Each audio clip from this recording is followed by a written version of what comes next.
Hello and welcome. We are live from New Delhi. You're watching DD India Live, India's voice to the world. I'm Abhishek Mahajan. Coming up in the next 30 minutes. Second wave of explosion in southern Lebanon, raising fears of wider conflict. Israel declares new phase of war.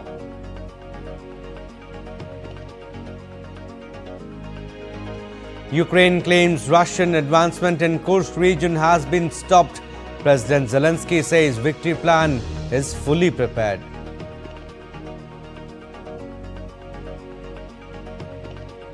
US Fed cuts interest rates by 0.5 percentage points in a first since 2020, signaling end to its inflation fight.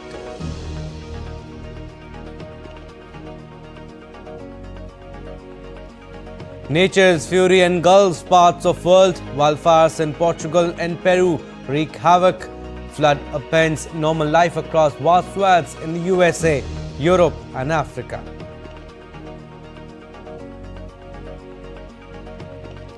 And India all set to face Bangladesh in Test series in the southern city of Chennai. Visitors yet to register a win in Test against India.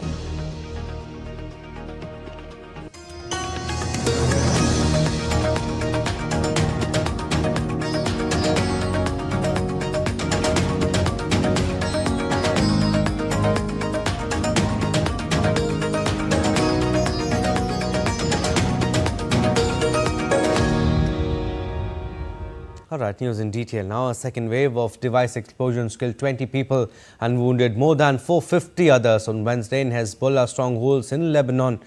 A source close to Hezbollah said walkie-talkies used by its members blew up its Beirut stronghold, with state media reporting similar blasts in south and east Lebanon.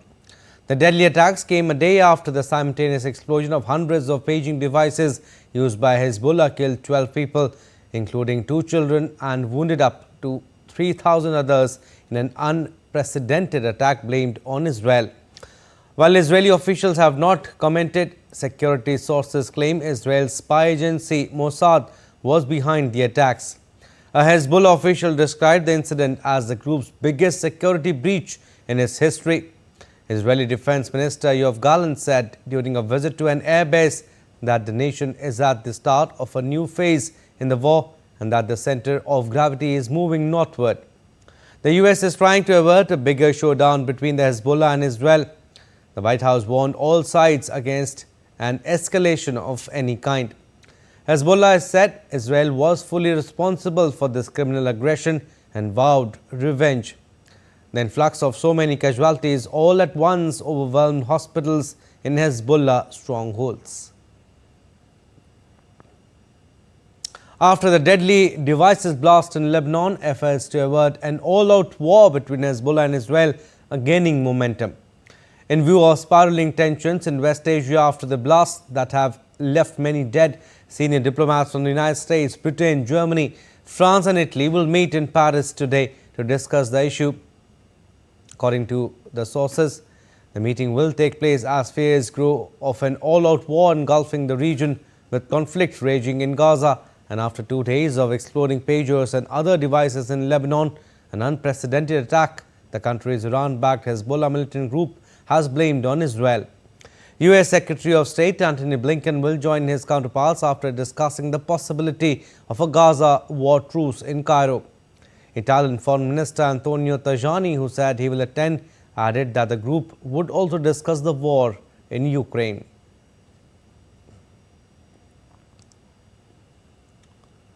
Now, the White House said US President Joe Biden is looking forward to bringing India's PM Narendra Modi, Japanese PM Fumio Kishida and Australian Prime Minister Anthony Albanese to his hometown Delaware for the Quad Summit set to be held on September 21st.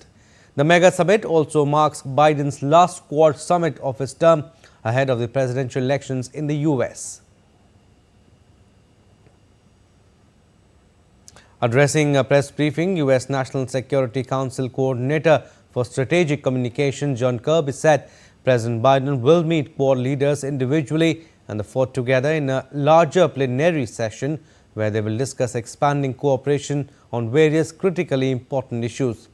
Talking about the issues, Kirby said China will certainly be high on the agenda at the Quad Summit. All right, updates now on Russia-Ukraine conflict. A large-scale Ukrainian drone attack on Russia triggered an earthquake-sized blast at a major arsenal in the Tver region on Wednesday, forcing the evacuation of a nearby town.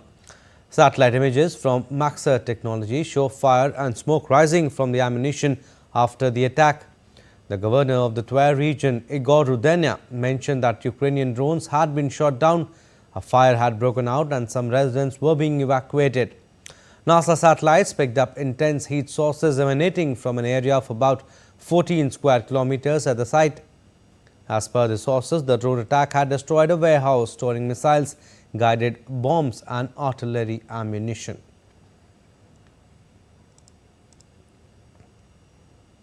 Now, Ukrainian President Volodymyr Zelenskyy hailed a very important result in overnight military activity on Russian territory on Wednesday without referring specifically to the warehouse attack. First of all, I want to thank our soldiers who ensure our Ukrainian long-range capabilities. A very important result was achieved last night on Russian territory, and such actions weaken the enemy. I thank everyone involved. Such precision is truly inspiring. Our special services, the security service, the main intelligence directorate and the special operations forces, thank you. And Ukrainian President Volodymyr Zelenskyy on Wednesday said that his victory plan intended to bring peace to Ukraine was now complete after much consultation. On the plan's preparation, Zelenskyy has given a few clues of the contents, indicating that it aims to create terms acceptable to Ukraine. He added that the most important thing now is the determination to implement the plan. Meanwhile, Ukraine's military administration said Russia's counteroffensive to retake Ukrainian-held territory in the Kursk region has been stopped. Russia has reportedly said it is willing to negotiate, but Zelenskyy has rejected any negotiation proposals, citing Russian troops occupying nearly 20% of the country's territory. And the USA's House of Representatives has blocked a bill moved by the Republicans to avert an imminent government shutdown. The bill was opposed by some of the Republicans too. The bill was moved by Speaker Mike Johnson, a Republican leader, but he could not get the support of 14 lawmakers of his own party.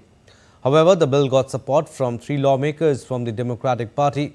The bill failed by 220 to 202 votes. Unless the House takes up the issue and passes another bill to avert a crisis situation, the US could be staring at the prospect of the federal shutdown. The shutdown would see the closure of federal agencies and national parks, limiting public services and furloughing millions of workers without pay just weeks before the election. The bill was moved by the Republicans as stopgap arrangement till the budget was passed. The problem with the Republican draft was that it also included the SAVE Act, a Trump-backed measure that requires proof of citizenship when registering to vote in federal elections. Democrats said that SAVE Act was not required because it was already legal for non-citizens to cast a ballot in federal elections. And the US Federal Reserve has slashed interest rates by 50 basis points, marking its first cut in over 4 years. The Fed announced in a statement that policymakers voted 11-1 in favor of lowering the U.S. central bank's benchmark lending rate to between 4.75% and 5%. They also penciled in an additional half point of cuts before the end of this year and added percentage point of cuts in 2025. This signals the start of an easing cycle. Starting from March 2022, the Fed had raised rates consecutively for 11 times to combat inflation not seen in 40 years. U.S. stocks gained following the release of the statement and updated quarterly economic projections, while the U.S. dollar fell against a basket of currencies. U.S. Treasury yields fell.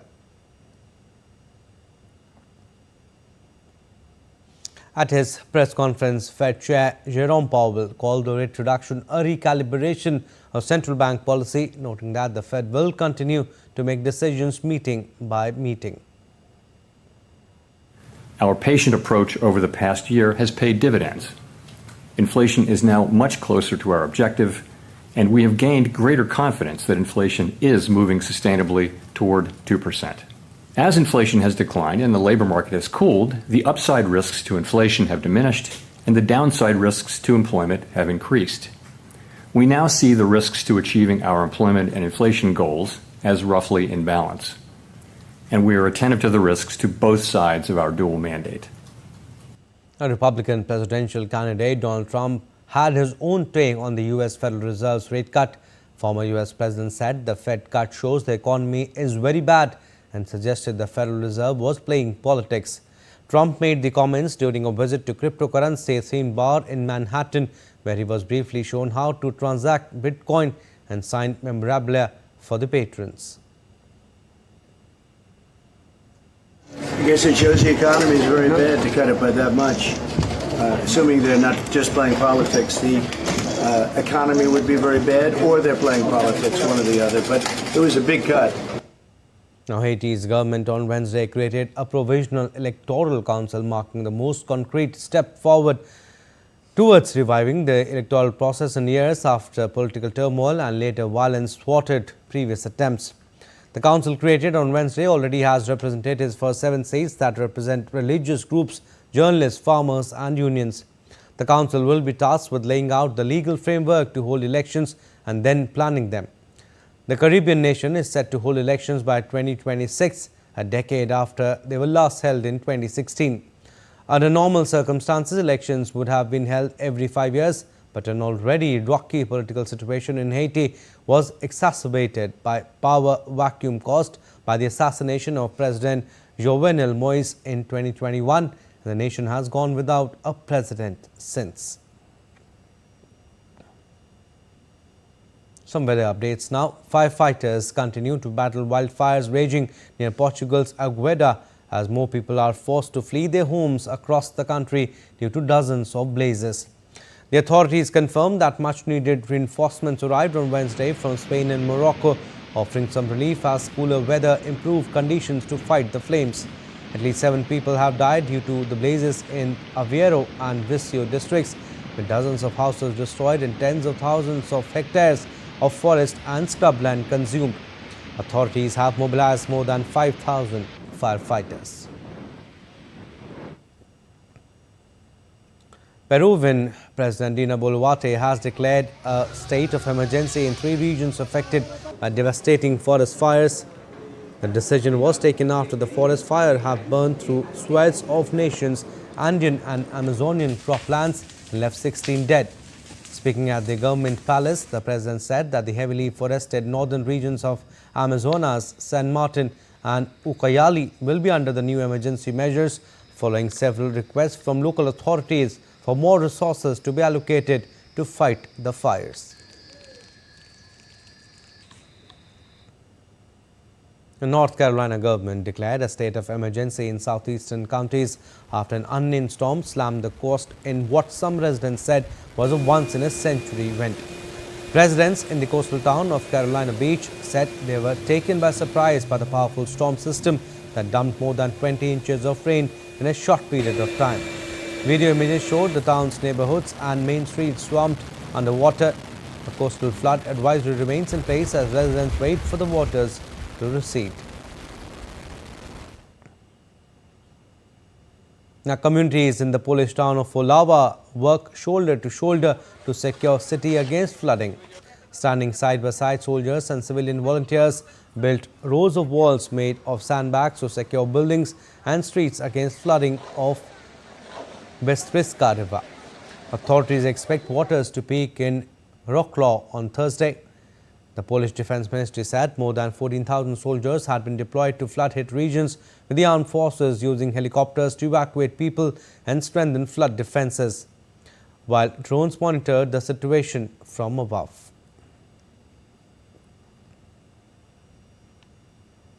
Now, Nigeria's Hydrological Services Agency has warned of potential flooding in 11 states after Cameroon said it was starting to release water from one of its largest dams.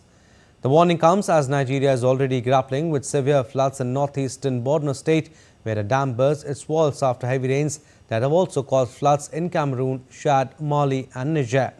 The Nigeria Hydrological Services Agency urged federal and state authorities in Nigeria to step up vigilance and deploy adequate preparedness measures to reduce possible impacts of flooding. All right, we'll slip into a very short break, but still to come on this edition of DD India Live. India's cabinet clears the proposal to hold simultaneous elections in India. Union Minister Ashwini Vaishnav says polls would be held in 2 phases. India denounces UN report on elections as unwarranted and out of touch, citing bias and lack of objectivity. And India's men and women teams continue their impressive run in Chess Olympiad.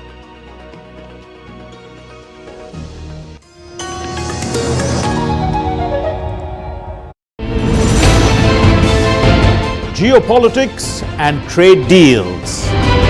Economic challenges amid development. Hard work and the path to prosperity. It's the economy always. Between walkers, money is what money does and says. Supply creates its own demand. Between the bulls pulls and bears tears. When supply chains globalization and India rises to the podium.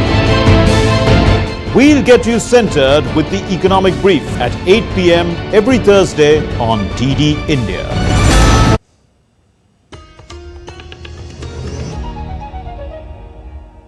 Welcome back. You're watching DD India Live. I'm Abhishek Mahajan. Some more stories. In an apparent big push to the electoral reforms in India, the Union Cabinet has given a nod to the proposal for simultaneous elections across the country. This means aligning polls for both the Lok Sabha and state assemblies. The big decision announced by the government follows months of extensive deliberation and comes after a high-level committee chaired by former President Ram Nath Kovind submitted its report on One Nation, One Election plan. More in this report.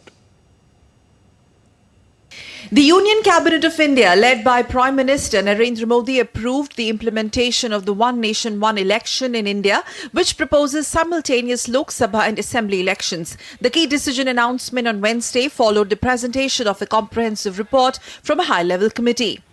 Elaborating on the widespread support with 80% respondents backing new system, India's INB Minister Ashwini Vaishnav shared the merits of One Nation, One poll concept. Extensive feedback से आया था कि there is a wide spread support for simultaneous elections in the country.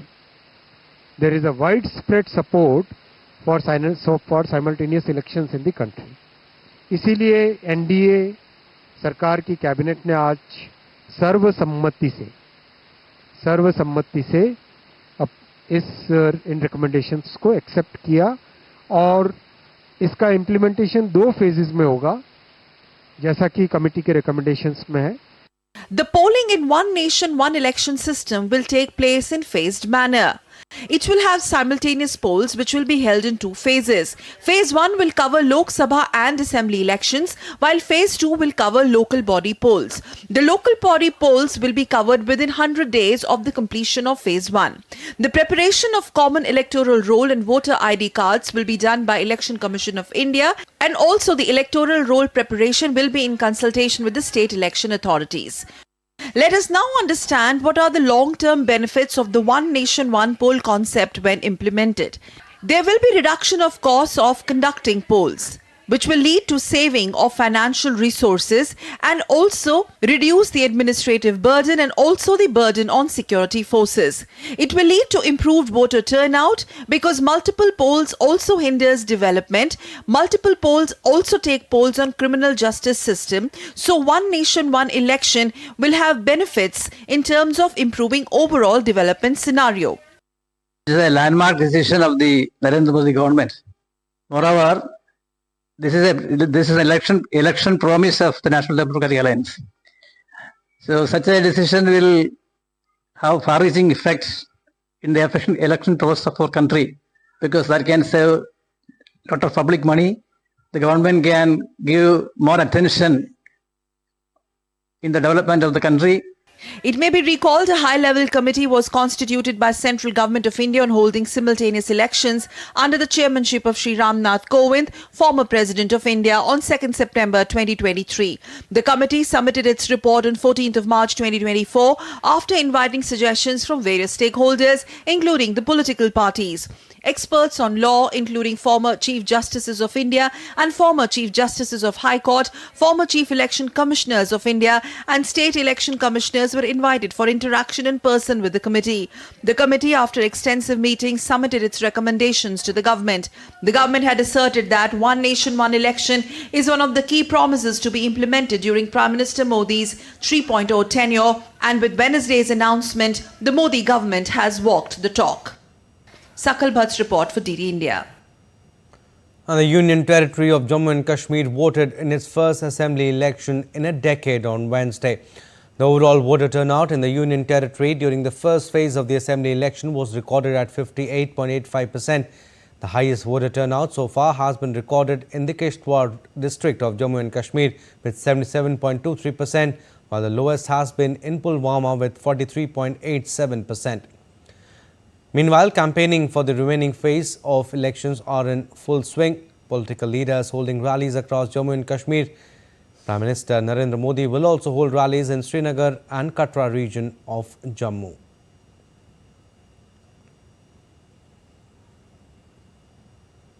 Now, India denounced UN report on Indian elections, delivering her remarks at the 57th session of the Human Rights Council in Geneva. Indian envoy Anupama Singh termed the annual report presented by the working group on enforced and involuntary disappearances, as well as the thematic report on elections, unwarranted and out of touch with reality, leading to concerns of bias and lack of objectivity. As regards elections, we are proud to have successfully concluded the world's biggest electoral exercise and elected a government that reflects the will of the people. Thus, we find the comments in the report unwarranted and out of touch with reality, leading to concerns of bias and lack of objectivity. We would urge the working group not to fall prey to motivated political narratives while preparing their report and make greater efforts to uphold the code of conduct governing their functioning and working methods. And in cricket, India is all set to face Bangladesh in Test series that begins on Thursday in Chennai. While the World Championship points are on stake for both the teams, Team Bangladesh too would look forward to create history on the Indian ground. Out of the 13 Test matches played between the two sides, India has claimed victory in 11, with 2 matches ending in a draw. Bangladesh, on the other hand, has yet to register a win Test cricket against India, a record they will be eager to change. India's men and women teams continued their impressive runs as India posted victories at the 7th round of Chess Olympiad in Budapest. India won their 7th round tie against China after D. Gukesh defeated Ding Lijian's replacement Wei Ye on the top board of China. The rest of the 3 India vs China games ended in draws, so the fate of the matchup rested on this game. Meanwhile, the Indian women now lead Poland, Kazakhstan and France by a full 2 points after they moved to a perfect 14-14 score with a 3-1 win over their main title rivals Georgia. India's young stars Vaishali Ramesh Babu and Vantika Agrawal grabbed wins with the Black Pieces, despite Vantika being down to under a minute by move 21. 4 rounds still remain in the tournament before it comes to an end. And India's men's hockey team returned home to a grand welcome on Thursday morning after winning the Asian Champions Trophy title for a record 5th time. This was also the 2nd consecutive time India has won the trophy after the team defeated China on its home soil. In the last edition, the men's hockey team had defeated Malaysia in the final. The smiles on the faces of the players were revealing the changes in the changing image of Indian hockey as the team clinches its 2nd big victory after securing bronze at the Paris Olympics. Alright, that's all we have in this edition of DD India Live, but do let us know your thoughts on the news of the day. For those on the go, you can get all the latest news and updates from India and across the world on DD India mobile app. The app is available on both Android and iOS platforms. Scan the QR code on the screen to download now. And we'll be back with more news as it breaks here on DD India. I'm Abhishek. From all of us here in Delhi, thanks for watching DD India Live.